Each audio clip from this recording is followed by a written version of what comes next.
제25장. 베스도가 부임한 지 3일 후에 가이사랴에서 예루살렘으로 올라가니 대제사장들과 유대인 중 높은 사람들이 바울을 고소할세 베스도의 호의로 바울을 예루살렘으로 옮기기를 청하니 이는 길에 매복하였다가 그를 죽이고자 함이더라. 베스도가 대답하여 바울이 가이사랴에 구류된 것과 자기도 멀지 않아 떠나갈 것을 말하고, 너희 중 유력한 자들은 나와 함께 내려가서 그 사람에게 만일 옳지 아니한 일이 있거든 고발하라. 베스도가 그들 가운데서 8일 혹은 10일을 지낸 후 가이사랴로 내려가서 이튿날 재판자리에 앉고 바울을 데려오라 명하니, 그가 나오매 예루살렘에서 내려온 유대인들이 둘러서서 여러 가지 중대한 사건으로 고발하되 능히 증거를 대지 못한지라 바울이 변명하여 이르되, 유대인의 율법이나 성전이나 가이사에게나 내가 도무지 죄를 범하지 아니하였노라. 베스도가 유대인의 마음을 얻고자 하여 바울더러 묻되, 내가 예루살렘에 올라가서 이 사건에 대하여 내 앞에서 신문을 받으려느냐? 내가 가이사의 재판자리 앞에 섰으니 마땅히 거기서 신문을 받을 것이다. 당신도 잘 아시는 바와 같이 내가 유대인들에게 불의를 행한 일이 없나이다. 만일 내가 불의를 행하여 무슨 죽을 죄를 지었으면 죽기를 사양하지 아니할 것이나, 만일 이 사람들이 나를 고발하는 것이 다 사실이 아니면 아무도 나를 그들에게 내줄 수 없나이다. 내가 가이사께 상소하노라. 베스도가 배석자들과 상의하고 이르되, 내가 가이사에게 상소하였으니 가이사에게 갈 것이라.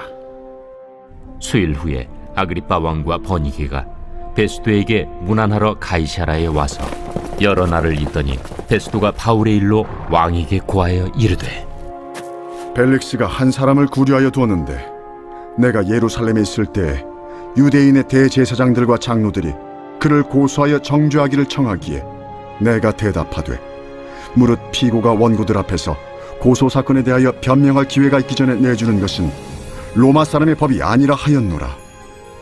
그러므로 그들이 나와 함께 여기 오매 내가 지체하지 아니하고 이튿날 재판자리에 앉아 명하여 그 사람을 데려왔으나 원고들이 서서 내가 짐작하던 것 같은 악행의 혐의는 하나도 제시하지 아니하고 오직 자기들의 종교와 또는 예수라 하는 이가 죽은 것을 살아있다고 바울이 주장하는 그 일에 관한 문제로 고발하는 것뿐이라. 내가 이 일에 대하여 어떻게 심리하는지 몰라서 바울에게 묻되, 예루살렘에 올라가서 이 일의 신문을 받으려느냐 한즉, 바울은 황제의 판결을 받도록 자기를 지켜주기를 호소하므로 내가 그를 가이사에게 보내기까지 지켜두라 명하였노라. 아그리빠가 베스도에게 이르되, 나도 이 사람의 말을 듣고자 하노라. 내일 들으시리이다. 이튿날 아그리빠와 버니게가 크게 위엄을 갖추고 와서 천부장들과 시중의 높은 사람들과 함께 접견장소에 들어오고 베스도의 명으로 바울을 데려오니 베스도가 말하되, 아그리빠 왕과 여기 같이 있는 여러분이여, 당신들이 보는 이 사람은 유대 모든 무리가 크게 외치되 살려두지 못할 사람이라고 하여 예루살렘에서와 여기서도 내게 청원하였으나 내가 살피건대 죽일 죄를 범한 일이 없더이다. 그러나 그가 황제에게 상소한 고로 보내기로 결정하였나이다. 그에 대하여 황제께 확실한 사실을 아랠 것이 없으므로 신문한 후 상소할 자료가 있을까 하여 당신들 앞, 특히 아그리빠 왕 당신 앞에 그를 내세웠나이다. 그 죄목도 밝히지 아니하고 죄수를 보내는 것이 무리한 일인 줄 아나이다. 사도행전은 교회의 탄생과 확장, 복음의 확장을 보여주고 있습니다. 오순절날 성령의 강림으로 예루살렘 교회가 탄생하게 되었고요. 핍박으로 믿는 자들은 온 유대와 사마리아에 흩어져 복음을 전하기 시작했습니다. 예루살렘에서부터 시작한 복음은 이방인들에게도 전파가 되어졌고요. 안디옥에서 최초의 이방인 교회가 탄생하게 되었습니다. 바나바와 바울이 전도 여행을 시작하였고, 바울은 3차 전도 여행을 마친 후 예루살렘으로 오게 되었습니다. 예루살렘에 도착한 바울은 유대인들에 의하여 잡혀 성 밖으로 끌려가 거반 맞아 죽을 뻔하였습니다. 이것을 천부장이 소란으로 여겨 그 주범이라 할 수 있는 바울을 잡아 그를 신문하였지만 죄를 찾지 못하였습니다. 또한 공회에 던져졌지만 그곳에서도 죄를 찾지 못하였고, 바울이 로마 시민이라는 것을 알게 된 천부장은 벨릭스 총독에게 인도하여 재판을 받게끔 하였습니다. 하지만 벨릭스는 바울을 통해서 돈을 얻고자 하고 또 유대인들의 마음을 얻고자 해서 2년 동안이나 죄를 발견하지 못하였지만 감옥에 가두어 구류 상태로 놔두었습니다. 2년이 지나서 이제 유대 땅의 총독이 바뀌게 되었는데요. 벨릭스에서 오늘 등장하는 베스도로 바뀌게 되어졌습니다. 이 베스도가 바울의 사건에 대해서 다시금 신문하고 재판의 과정을 진행하게 되는데요. 베스도가 부임한 지 3일이 지나서 가이사랴에서 이제 예루살렘으로 가게 됩니다. 예루살렘에 로마 유대의 지도자들과 또 공회가 있었기 때문에 이곳에서 또 상견례 겸 방문하게 되어졌습니다. 그런데 산헤드린 공회의 대제사장들과 유대 지도자들은 성경에 나와 있지 않지만 다른 안건보다도 그 무엇보다도 바울을 잡아 죽이는 것이 가장 중요한 이슈였습니다. 그래서 베스도를 보자마자 이 바울을 예루살렘으로 데려와 신문하기 원한다라고 이야기합니다. 신문하여 고발해서 처벌하는 것이 목적이 아니고 3절에 보면 매복하였다가 그를 죽이고자 함이라 라고 되어 있습니다. 바울을 죽이는 것이 그들의 목적이었습니다. 2년이 지났으면 좀 마음이 누그러질 만도 할 텐데 바울을 향한 분노와 또 이 바울이 전한 예수 기독교에 대한 그 반감이 얼마나 강력했는지를 이 본문을 통해서 충분히 우리가 가늠해 볼 수 있습니다. 이미 새벽에 한번 언급을 드렸었는데 지금도 이스라엘에서는 기독교인들에 대한 핍박이 엄청나게 강력함을 이야기 드렸죠. 한 10여 년 전에 이제 회복이라는 영화가 방영이 됐었는데요. 이 회복이라는 영화의 소재가 이스라엘 내에서 핍박받고 있는 기독교인들에 대한 이야기입니다. 기독교인들의 집에 이제 폭탄 테러가 일어나고 또 집으로 돌아오는 길에 한밤중에 칼로 살해를 당하기도 하고 이런 일들이 이스라엘에서 자행되고 있는 거예요. 처음에는 이 유대인들을 향한 범죄였기 때문에 팔레스타인 이슬람 교도들의 테러가 아닐까 생각을 했는데 알고 봤더니 이것은 기독교인들을 향한 유대인들의 테러였습니다. 엄청나게 큰 충격이었고요. 그래서 이런 사건들이 반복적으로 일어나게 되자 기독교인들은 자신들의 이 고통 또 자신들이 당하고 있는 이 불합리한 일들에 대해서 사람들에게 알리게 되었고 서방 세계에 이것을 드러나게 되는 일이 있게 됩니다. 그래서 한국에도 이 이스라엘 민족을 위한 기도의 모임과 또 그들을 향한 선교의 운동이 많이 현재도 일어나고 있죠. 지금 이제 바울도 2년이 지났지만 여전히 죽이라는 사람들이 있었습니다. 그래서 이 베스도가 유대인들의 마음을 얻고자 해서 다시 가이사랴로 내려와 바울에게 신문을 합니다. 네가 예루살렘 올라가서 신문을 받겠냐, 재판을 받겠냐라고 물었더니 바울이 하는 이야기가 8절에 보시면 바울이 변명하여 이르되 유대인의 율법이나 성전이나 가이사에게 내가 도무지 죄를 범하지 아니하였도다 라고 합니다. 그런 율법으로나 성전법으로나 그리고 가이사 즉 로마법으로나 죄 지은 것이 없다, 범법한 것이 없다라고 이야기하면서 자기가 이제 가이사에게 상소를 한다. 유대인들이 이 산헤드린 공회의 지도자들이 나를 끌고 고발하여서 예루살렘으로 데려가려고 한다면 나는 오히려 로마 시민이기 때문에 나를 한 번 더 상위 기관에서 나를 신문하고자 한다면 나는 로마에 가서 가이사의 심판을 받겠다라고 이야기합니다. 바울은 이미 감옥에 갇히기 전 이 로마의 총독에게 재판을 받기를 호소하였습니다. 천부장에게 이야기했죠. 그 이유는 유대인들이 자기를 죽이려 하는 것을 그의 조카를 통해서 알았기 때문입니다.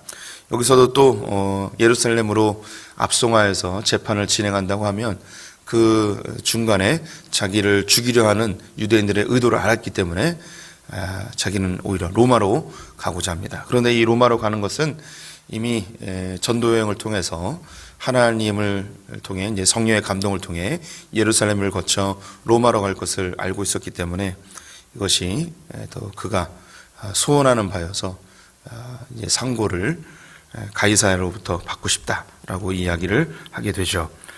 그 사이에 이 베스도 총독이 새롭게 부임하였기 때문에 유대 지방의 분봉왕이었던 아그리파 2세가 이 베스도를 아련하게 되어집니다. 우리 성도님들이 보실 때 낮은 사람이 높은 사람을 이렇게 방문하게 되죠. 근데 베스도가 이게 좀 그 위치가 좀 애매한데요. 아그리파는 유대 지역의 왕입니다. 그리고 베스도는 유대 지역의 총독이죠. 이 둘 사이에 누가 더 높고 낮고를 따지기는 좀 어렵습니다. 그런데 신분적으로 보면 아그리파가 왕이기 때문에 더 높고, 그리고 이 베스도가 한 단계 낮은 위치에 있는데 정치적으로는 이 베스도가 좀 더 위에 있다고 보는 것이 맞습니다. 그래서 이 아그리파가 이 13절에 보면 베니게라는 여인과 함께 아련하기 위해 찾아오게 되어집니다. 이 베니게가 누구냐? 예수님 시대에 살았던 역사학자 요세푸스의 기록에 의하면 이 베니게는 아그리파의 누나입니다. 이 아그리파는 헤롯 대왕의 손자인데요. 베니게 역시 헤롯 대왕의 손녀입니다.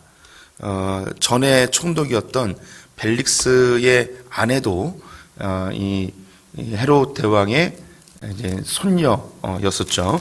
두루실라라는 여인이었는데 이 아그리파가 베니게라는 누나를 자기의 아내는 아니고요. 여기에 이제 아내라고 표현을 안 해놨는데 그냥 동거녀입니다.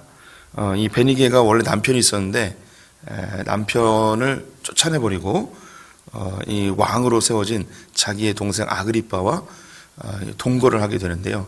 이 베니게라는 여인이 얼마나 권력욕이 강했는지를 알 수 있고, 또 이 자기가 그 여왕처럼 자기의 동생을 통해서 섭정하면서 이 나라를 통치하고자 했던 야망이 가득했던 여인임을 알 수가 있습니다. 하지만 또 더불어 이 아그리파 역시 그렇게 그 온순하거나 그런 사람은 아닙니다. 굉장히 그 호색한이었고, 이 사람 역시 굉장히 폭력적이고, 굉장히 그 백성들을 억압하는 파괴적인 그런 왕으로 기록이 되어져 있습니다. 이 사람들이 이제 베스도가 부임을 하였기 때문에 인사를 하러 왔는데 이 자리에서 바울에 대한 이야기를 하게 되어집니다. 그래서 바울을 소개하는데 18절과 19절 말씀을 보시면 원고들이 서서 내게 짐작하던 것 같은 악행의 혐의는 하나도 제시하지 아니하고 오직 자기들의 종교와 또는 예수라는 이가 죽은 것을 살아있다고 바울이 주장하는 그 일에 관한 문제로 고발하는 것뿐이라. 이 베스도가 아그리파 왕에게 지금 예루살렘에 다녀왔는데 이 예루살렘에 있는 대제사장들과 사내들인 공의회 회원들이 나에게 주장하는 게 바울에 대한 것이었습니다. 그 어떤 사안보다도 이 바울이 중요한 이슈였는데 내가 생각할 때 이렇게 많은 유대 지도자들이 바울을 고발하면 바울이 엄청난 죄를 졌을 것이라고 예상을 했습니다. 엄청난 죽어 마땅한 그런 죄를 졌을 거라고 예상을 했는데 그런 죄는 하나도 찾지 못했고 오히려 유대교 종교에 관련된 것과 그리고 또 한 가지 죽었다가 살아난 예수에 대한 이야기뿐입니다 라는 것을 이야기하고 있습니다. 지금 그 25장에는 다 언급되지 않지만 베스도에게 바울이 예수에 대한 이야기를 충분히 했다는 것을 이 본문을 통해서 알 수가 있습니다. 이 벨릭스 총독이 2년이나 가두고 있었는데 가두었던 이유가 바울을 통해서 돈을 얻고자 하는 것이었고 유대인에게 환심을 얻고자 함이었습니다. 그런데 이 2년이라는 세월 동안 바울을 위해 기도했던 사람들, 또 바울의 사역의 확장성, 여러 가지 이유를 봤을 때 바울이 나와야 되는 게 마땅하죠. 하나님께서 바울을 도와주셔야 되죠. 근데 2년 동안이나 감옥에 갇히면서 바울은 아무것도 하지 못하는 상황이 되어버렸습니다. 그런데 하나님께서는 그런 2년에 아무것도 안 하는 같은 그 상황에서 하나님 여전히 일하고 계셨죠. 그 중요한 것이 바로 이 로마의 고위 관리들에게 복음을 전하는 것이었습니다. 이 벨릭스에게 이미 복음을 전했고 이 베스도에게도 그가 심판의 과정, 재판의 과정을 통해 예수가 누구인지 충분히 알려주고 있었던 것이죠. 그래서 복음의 핵심을 이미 알고 있었어요. 이 베스도는 예수를 안 믿어도 복음의 핵심을 알고 있었던 것이죠. 그것이 무엇인가? 예수가 죽은 자들 가운데서 살아났다는 것입니다. 예수의 부활, 이것이 기독교 복음의 가장 중요한 핵심이라는 것을 이 사도행전을 하면서 우리 성도님들에게 누차 강조하고 있습니다. 제자들이 변화됐던 결정적 사건, 그것은 예수님의 부활이었습니다. 바울이 전한 복음의 가장 중요한 핵심, 그것은 예수 그리스도의 부활이었습니다. 기독교가 포기할 수 없는 가장 중요한 핵심 가치, 그것은 바로 예수 그리스도의 죽으심과 부활이죠. 그래서 바울은 고린도전서 15장에 부활이 없으면 우리의 믿음도 우리의 전하는 것도 모든 것이 다 헛된 것이다 라고 이야기를 합니다. 이미 그 언급을 한 바 있는데, 그럼 이 죽음이 왜 그렇게, 부활이 왜 그렇게 중요한가? 예수 그리스도의 부활은 단순히 죽은 자가 살아난 것의 한 이벤트나 그런 사건이 아닙니다. 부활은 죄의 문제의 죄의 문제가 해결되었다는 아주 중요한 사건입니다. 사람이 죽는 것은 죄 때문에 죽는다고 성경은 기록하고 있습니다. 그런데 어떤 사람이 죽었다가 살아났다는 것은 죄로부터 자유한 존재라는 것입니다. 그래서 예수님이 십자가에 달려 죽으시며 우리의 죄를 다 해결했습니다. 예수님은 죄가 없는 분이기 때문에 사망의 권세가 예수를 정복할 수 없습니다. 그래서 예수님이 부활했다는 것은 사망의 문제, 죄의 문제가 전혀 연관이 없는 분이라는 것을 이야기하신 것이죠. 그래서 예수님이 너희의 죄를 내가 다 사하노라, 내가 너희의 죄를 다 용서하노라. 예수를 영접한 자들은 예수와 부활과 같은 똑같은 부활이 우리에게도 일어나는 것입니다. 즉 우리는 예수 그리스도를 영접함으로 죄의 문제가 해결되었고 죄의 사망이 우리를 더 이상 정복할 수 없는, 그래서 사망이 우리에게 오지 아니하는, 그래서 예수는 부활이요 생명이고 예수를 믿는 자는 죽어도 살고 무릇 살아서 믿는 자는 영원히 죽지 아니하는, 사망의 권세가 우리를 점령할 수 없는, 사망의 권세가 우리를 장악할 수 없는 그런 존재로 바뀌어버렸습니다. 더 이상 죄의 문제가 우리와 아무 상관이 없는 것이죠. 그래서 이 부활은 기독교의 핵심 가치이고 우리가 결코 포기할 수 없는 중요한 우리의 믿음의 본질이라는 것이죠. 이것도 한번 설명드린 적이 있는데, 계몽주의 이후에 기독교 안에 자유주의라는 것이 팽배하게 되었습니다. 자유주의는 이 성경을 교회에서 이야기한 대로 해석하거나 믿는 것이 아니고 우리가 갖고 있는 이성으로 자유롭게 성경을 해석하자는 그런 운동이죠. 굉장히 뭔가 합리적으로 보이고 굉장히 보다 진보적으로 보일 수 있겠지만 성경은 그렇게 해석하는 것이 올바르지 아니함을 이제 우리는 알고 있습니다. 그래서 이 부활이라는 것 자체가, 죽은 자가 살아났다는 것이 이성적으로 과학적이고 합리적으로 이건 믿어지지 않는 일이죠. 그래서 기독교의 가치에서, 믿음의 중요한 요소에서 자유주의는 이것을 빼버리게 되었습니다. 그럼 예수에게서 죽으심과 부활을 빼버리면 남는 건 예수님의 살아왔던 삶밖에 남지 않습니다. 그래서 이 자유주의에 있는 사람들은 예수의 삶, 인간 예수, 그래서 인간으로 오신 예수님이 가난한 자와 함께하고 억눌린 자와 함께했던, 그리고 로마와 유대의 사람들에게 대항했던 이런 부분을 부각시키고 강조하기 시작했습니다. 예수님의 삶이 무가치한 것도 아니고 그분이 낮은 자와 함께 했다는 것이 평가절하될 부분이 전혀 아닙니다. 이것도 중요합니다. 그런데 이거보다 더 중요한 것, 그것은 바로 예수 그리스도 부활이죠. 예수님의 삶과 예수님의 부활이 함께 강조돼야 되는데 이 부활이 제외되다 보니까 예수님의 삶만 너무 부각되어져서 강조된 면이 이 자유주의 안에 있었습니다. 우리는 예수님의 부활을 결코 놓쳐서는 안 됩니다. 바울이 전한 것은 예수의 부활이었고, 그리고 이 이야기를 들었던 베스도 역시 그의 입술 가운데 고백한 것, 그의 입술 가운데 이야기한 것이 예수의 죽음과 부활에 대한 그 이야기를 하고 있죠. 예, 이제 아그리빠와 이 베니게 앞에 바울이 서게 되어집니다. 이제 26장 다음 장에서 이제 언급이 되겠는데요. 바울은 2년의 감옥에 세월 동안 벨릭스에게도 이야기하고 또 베스도에게도 이야기하고 이제 유대의 왕이었던 아그리빠에게도 복음을 전하는 일이 나타나게 되어집니다. 우리 성도님들의 삶에 내가 원하는 시기에 원하는 방법으로 일이 풀려지지 않을지라도 하나님을 신뢰하시기 바랍니다. 하나님은 그 모든 상황을 통해서 하나님이 일하고자 하시는 것을 일하시죠. 우리는 그 발걸음에 한 걸음 한 걸음 맞춰가면 되는 것이죠.